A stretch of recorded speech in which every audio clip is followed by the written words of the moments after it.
Hello one and all, this is Soulful Lordy, James Bullock, once again with another video game first impressions. This time around, Psychonauts 2 for the PlayStation 4, Xbox One, Xbox Series X and S, and PC. Psychonauts 2 is the sequel to a game that was released over 16 years ago, of course titled Psychonauts.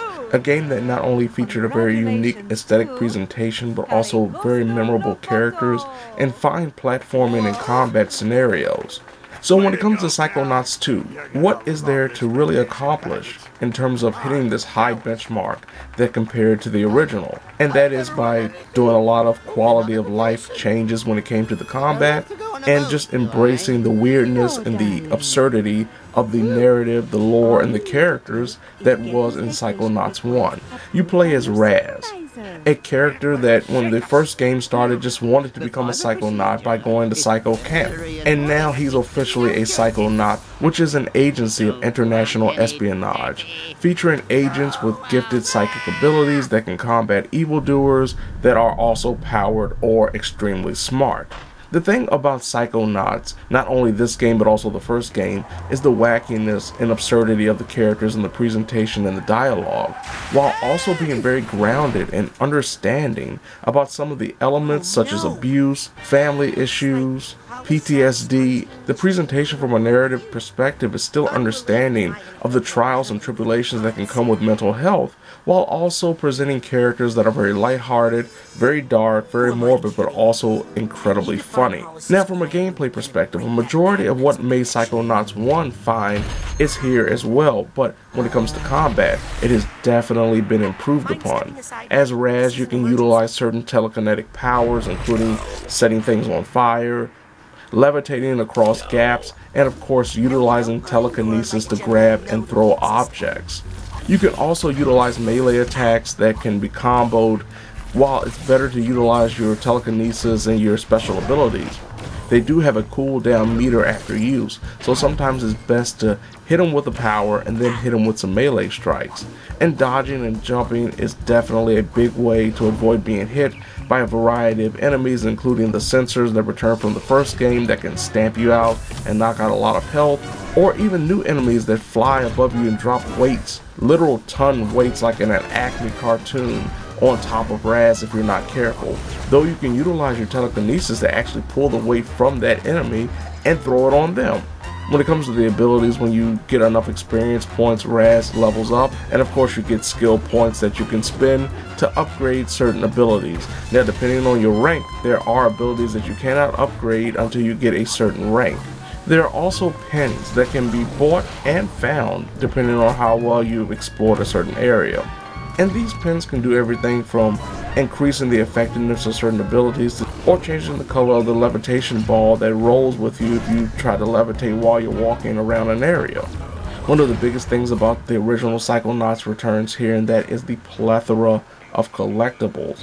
Now these collectibles just don't add time to the overall gameplay experience. They actually mean things that will improve Raz's chances of survival, including things like half a brain. If you can find both halves, you can actually increase Raz's overall health. Thankfully, a majority of the things that you are looking for when it comes to the collectibles are right in front of you. There may be a couple that you have to really figure out how to get around to, and some that you may miss and have to go back to figure out because you don't have the power that is necessary.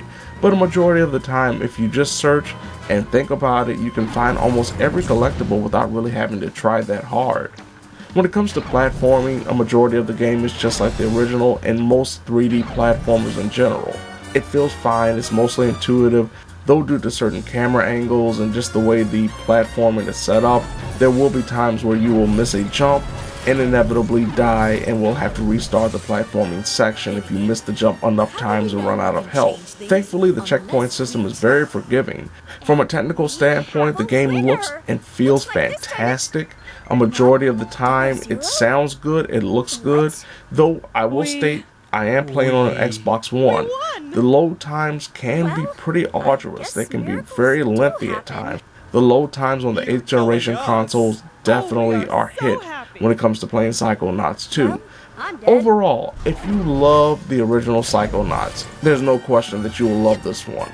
If you enjoy 3D platformers with a wild and crazy wacky world full of characters that have incredible depth and a story that comes hot right out of the gate and thus far has not really let up, this is perfect for you.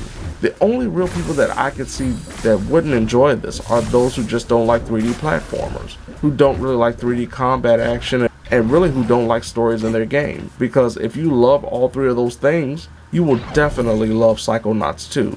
And if you're on the fence, this game is free on Game Pass. So if you have an Xbox or PC, you have Game Pass, give it a whirl, try it at least until you get past the first couple of hours.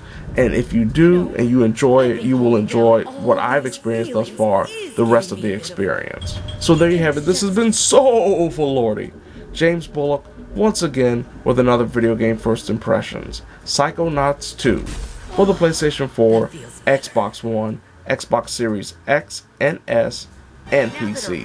Now if you don't mind, I have to go and try to save this woman from her gambling addiction by defeating this gigantic card-shuffling, bomb-throwing boss woman who seemingly doesn't understand what it means to luck out. And when I throw one of those bombs back at her, she will have no choice but to say, "Oh Lordy."